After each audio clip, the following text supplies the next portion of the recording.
Despite Jumbo-Visma winning all 3 Grand Tours today, at least according to me, UAE Team Emirates were crowned the UCI best team for this season, the 2023 season, by winning or having the most points in the UCI ranking. And I hear you say, Zuzalo, Lanterne, how can this be? How can UAE Team Emirates have done this? It must have been all Tadej Pogacar being a beast. And that is partially true, that Pogacar's a pretty good bike rider and he's scored the most UCI points of any rider this season, but it's a little bit more than that. Now, all the numbers and data, if you want to review, it's on LanterneRouge.com, written by Raul Bancheri with graphs, etc. But yeah, UAE beat Jumbo by over 1,000 UCI points. Quickstep came third, actually, and you may think, well, this ranking isn't really reflective of team strengths. You know, Jumbo wouldn't trade their season for UAE's, and that is true as well. Winning the Tour, winning the Grand Tours is important, so is winning the Monuments, which UAE won 2 of. Jumbo didn't win any, but it's very important, much more important in fact, for the teams at the bottom of this table, the DSMs or out of it, Arkea, for getting relegated or promoted from the UCI World Tour, which guarantees entry into World Tour competitions on a 3-year cycle if you are a World Tour team. And in fact, each year, the World Tour wildcards for the non-World Tour teams, remember Lotto Destiny got relegated along with Israel Premier Tech, they're back into the World Tour with wildcards next year. They're actually sitting pretty, 9th and 16th in the table. If the 3-year cycle ended today, they'd be back into World Tour. Arkea and Astana would be out. But how did UAE win the ranking, and why is their points so much higher? And same with Jumbo compared to the year before. Well, the UCI actually changed the whole points allocation. They bumped up the points for GC at the Grand Tours. They bumped up the points for stage performances in those Grand Tours a lot, which made sense because winning a Tour de France stage should count more than winning a 1.1 race that nobody's ever heard of, held in somebody's backyard. As well as with the Monuments, 800 UCI points for winning Lombardia, for example, which is the same as basically coming second in the Giro or the Vuelta. Yes, Tadej Pogacar over 7,000 points, Lombardia, Tour of Flanders, second in the Tour, stages at the Tour de France, won loads of other stages and stage races, Paris-Nice as well, which is a whole host of points. But there's 2 principal reasons actually why UAE won this ranking. The first of which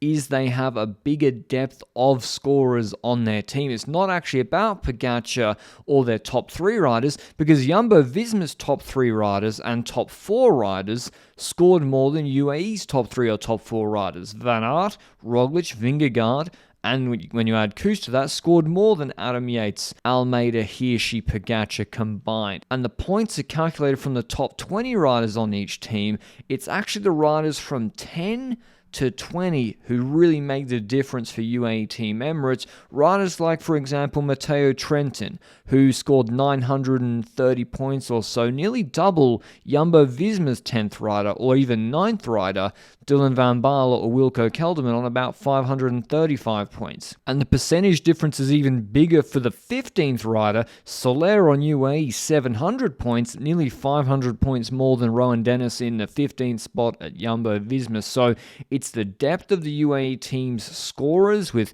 Soler, Trentin able to get results for themselves throughout the season, and also scheduling.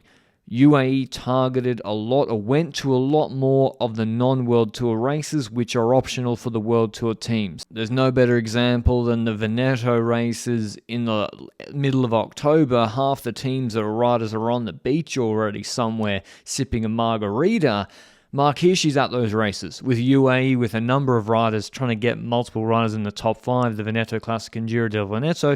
Jumbo-Visma didn't even turn up. So UAE went to more races so those riders could score more points, but also put their riders on the right schedule. Did you know Mark Hirschi is a top 10 rider, I think, in the UCI ranking this season?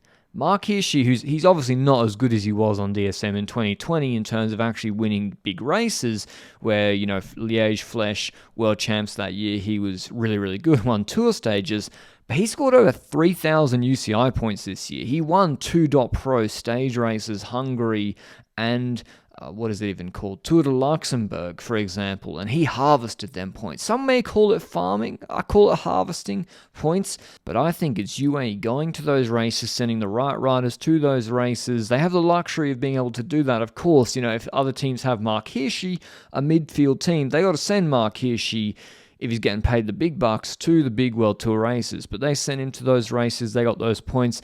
I think that was actually more impactful, I definitely think, than Pogačar, for example, scoring more points than Vingegaard. That would be expected because Vingegaard has never performed in one-day races or monuments like Pogačar does. He's probably the best one-day rider overall in the world. In the midfield, Bahrain Victorious actually didn't have a very big calendar. I think they were actually third in terms of points scored at World Tour races, so they don't have the big depth of squad or calendar, but they score points at the big races. They got consistent GC riders like Pello Bilbao, who also can perform in one-day races, or Buitrago, who podiumed Liège-Bastogne-Liège. Lotto Destiny have rebounded really well with Krohn, Van Gils, Van Aertveld, and of course Arnaud Delis this year. If they continue like this, they're going to get promoted in 2026, absolutely no problem. But for the teams from 10 down to 20, they can't take the foot off the gas if they want to avoid relegation. There's not a huge gap from 10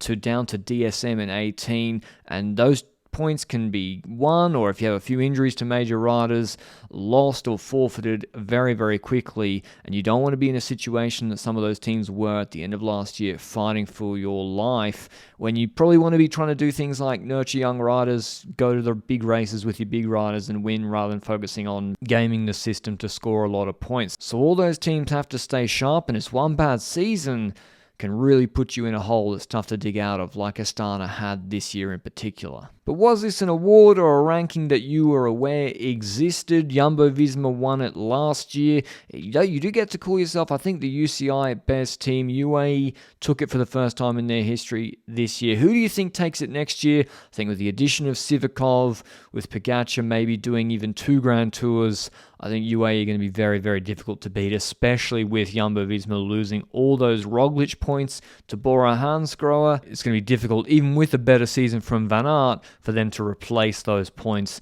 that Roglic is leaving with. But I hope you enjoyed the video, and I'll see you with something else maybe later. Ciao.